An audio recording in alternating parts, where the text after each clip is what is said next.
Welcome to the Alabama Forage Focus channel. This is Forage Drops, a weekly series produced by me, Dr. Liliane Silva. I work as a postdoctoral fellow at the Animal Science Department at Auburn University, and my goal with this series is to bring short videos on beef and forage topics with timely information. Today, I'll be talking about alfalfa Bermuda grass mixtures. So, just to get started, a short overview of alfalfa use in the South US. So, when we are looking at the history of alfalfa in the region, there's been a decline of alfalfa acreage in the past due to weather conditions and pest pressure that difficulted persistence over time. However, breeding efforts especially from Dr. Bolton from University of Georgia, helped to develop new cultivars more tolerant to growing conditions and grazing management for this region. However, for most systems, growing alfalfa in monoculture is not economical or would complicate management of herd in specific periods of time because we are talking about a high quality forage but that when graze in per stand requires animal to have free access to hay or just be exposed for a few hours per day just to avoid bloat issues. So forest specialists in the south had been thinking what would be the most appropriate system for alfalfa to be used in this region. Well, alfalfa is a legume, so its incorporation into grass systems can increase forage production and nutritive value while increasing input of nitrogen fertilizer. And a best match in terms of soil fertility and drainage is Bermuda grass for this region, especially when using hybrids as Chieftain 85 that will also have high production associated. So, just briefly, when we are interested in alfalfa into Bermuda fields, we are going to be using a 14-inch spacing row.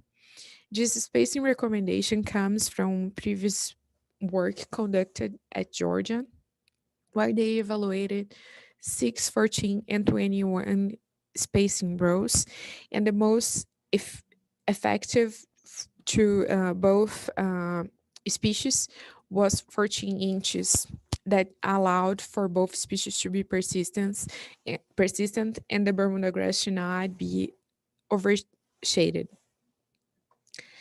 So after establishment, the first cutting or grazing event of the season must be done when alfalfa is close to 25% blooming, just to allow alfalfa plants to accumulate storage reserves.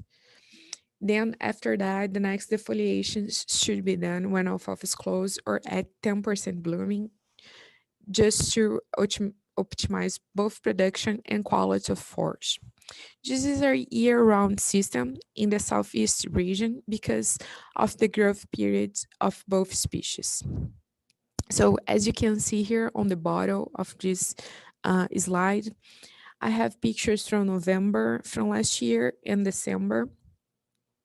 And this is from an area that we established in fall 2019. And we collect the first year of data last year. Then alfalfa grows throughout the year, just slows down a little bit during cooler periods, while Bermuda grass goes dormant generally in late November or December, and grows back in spring when temperatures start to warm up.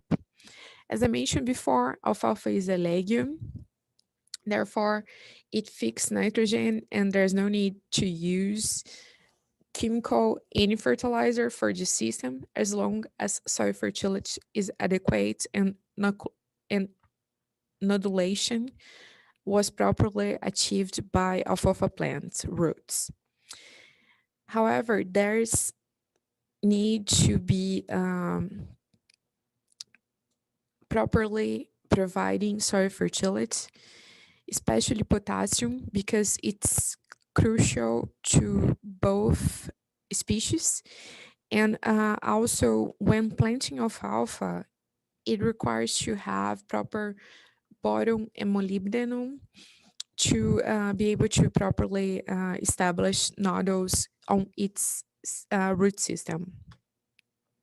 Then, in terms of management, when grazing, the use of rotational systems is ideal just to allow alfalfa to restore energy reserves while also avoiding uh, for the animals to graze more the alfalfa and lead to decrease on persistence. The recommended stubble height is 4 inches, while the target start point for grazing is around 10% of alfalfa blooming. On our preliminary data from last year, we were able to gather data for animal performance, and average daily gain from June to October was on average 1 pound per, per day. When managing the system under hay production, the cutting interval recommended is around 28 to 35 days, and the stubble height is the same, 4 inches. For those who want to, they can also do baleage with this mixture. And for those of you that are not familiar with, so when we're talking about hay production, we are talking about material that's going to be between baled between 15 and 18% moisture, as opposed to baleage that we are going to be baling the forage harvest between 40 and 6% moisture. So baleage has become a viable option for the southeast region, especially during periods of time that the window for drying the harvest forage is not long. For example, when it's raining often. So this is a option that allows to for the material to be baled with a higher moisture than when producing hay. However, when baling for baleage, it is important to properly seal the material using plastic layers, usually at least 7 layers. It needs to be wrapped. This material needs to be wrapped with. Then it has to be stored in a proper place that allows for the material to stay there and for around 8 weeks until it achieves proper stability after fermentation. Then it can be used to feed animals. So this is what I had for today. I hope you have enjoyed this video. Reach out to our page with questions or by my email address on this slide.